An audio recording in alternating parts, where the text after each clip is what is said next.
Revista Espírita de 1859. Abril, item 2. Fraudes espíritas.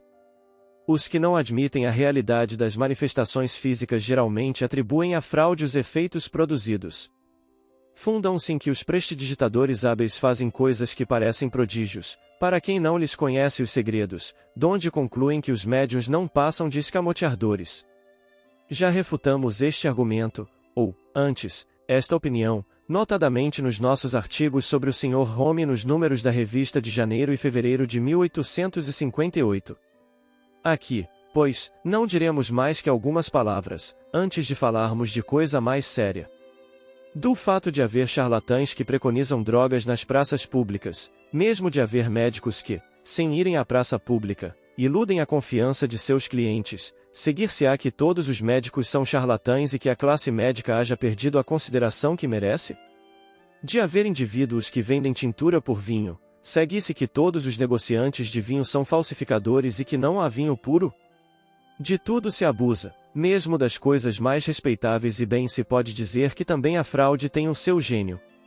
Mas, a fraude sempre visa um fim, há um interesse material qualquer onde nada a ganhar, nenhum interesse a enganar. Por isso foi que dissemos, em nosso número anterior, a propósito dos médiuns mercenários, que a melhor de todas as garantias é o desinteresse absoluto. Dir-se-á que essa garantia não é única, porque em matéria de prestidigitação há amadores muito hábeis, que visam apenas a distrair a sociedade e disso não fazem uma profissão. Não poderia dar-se o mesmo com os médiuns?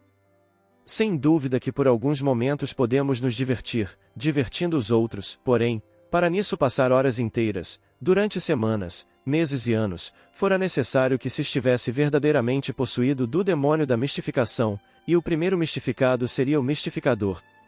Não repetiremos aqui tudo o que já foi dito sobre a boa-fé dos médiuns e dos assistentes, quanto a serem joguetes de uma ilusão ou de uma fascinação.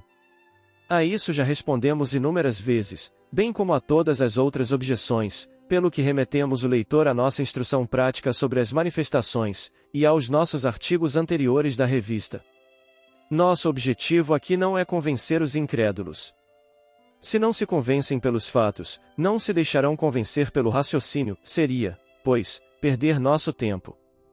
Ao contrário, dirigimo-nos aos adeptos, a fim de preveni-los contra os subterfúgios de que poderiam ser vítimas da parte de pessoas interessadas, por um motivo qualquer, em simular certos fenômenos. Dizemos certos fenômenos porque alguns aqui evidentemente desafiam toda a habilidade de prestidigitação, tais como o movimento de objetos sem contato, a suspensão de corpos pesados no espaço, os golpes desferidos em diferentes posições, as aparições, etc. E, ainda, para alguns desses fenômenos, até certo ponto seria possível a simulação, tal o progresso realizado pela arte da imitação. O que é necessário fazer em semelhantes casos é observar atentamente as circunstâncias, e, sobretudo, levar em conta o caráter e a posição das pessoas, a finalidade e o interesse que poderiam ter em enganar, e eis aí o melhor de todos os controles, pois há circunstâncias que afastam todo motivo de suspeita. Desse modo, estabelecemos como princípio que é preciso desconfiar de todos quantos fizessem desses fenômenos um espetáculo ou um objeto de curiosidade e de divertimento, ou que deles tirassem qualquer proveito, por menor que fosse, vangloriando-se de os produzir à vontade e a qualquer momento.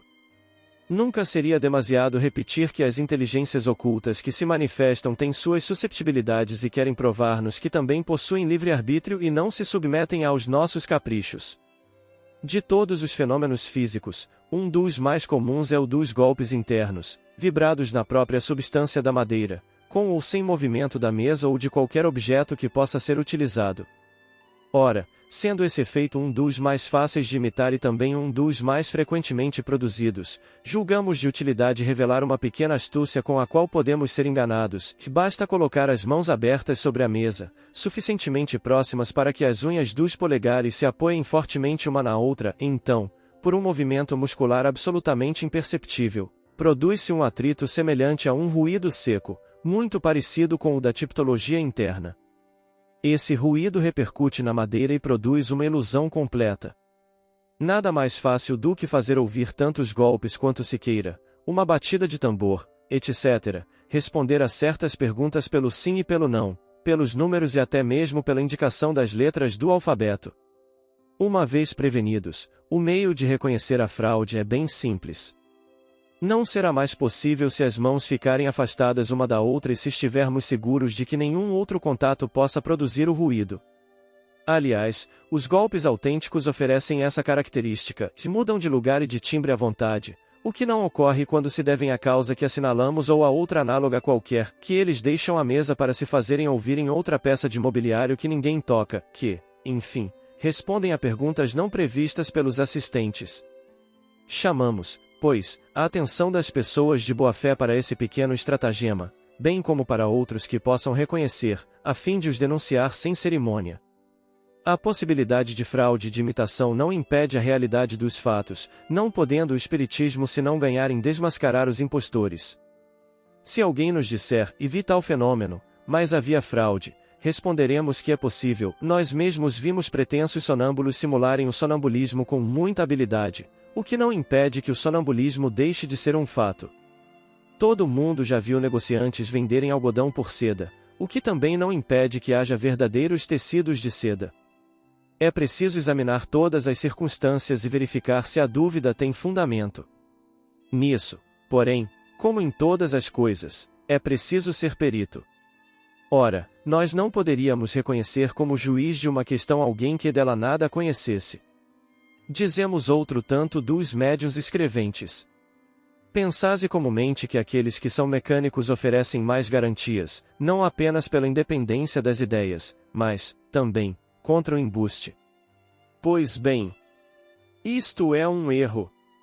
A fraude insinua-se por toda parte e sabemos com que habilidade é possível dirigir à vontade uma cesta ou uma prancheta que escreve, dando-lhes toda a aparência de movimentos espontâneos. O que levanta todas as dúvidas são os pensamentos expressos, venham de um médium mecânico, intuitivo, audiente, falante ou vidente. Há comunicações que escapam de tal forma das ideias, conhecimentos, até mesmo, do alcance intelectual do médium, que seria necessário que nos enganássemos excessivamente para lhes dar crédito. Reconhecemos no charlatanismo uma grande habilidade e fecundos recursos, conquanto ainda não lhe reconheçamos o dom de dar saber a um ignorante, ou talento a quem não o tenha.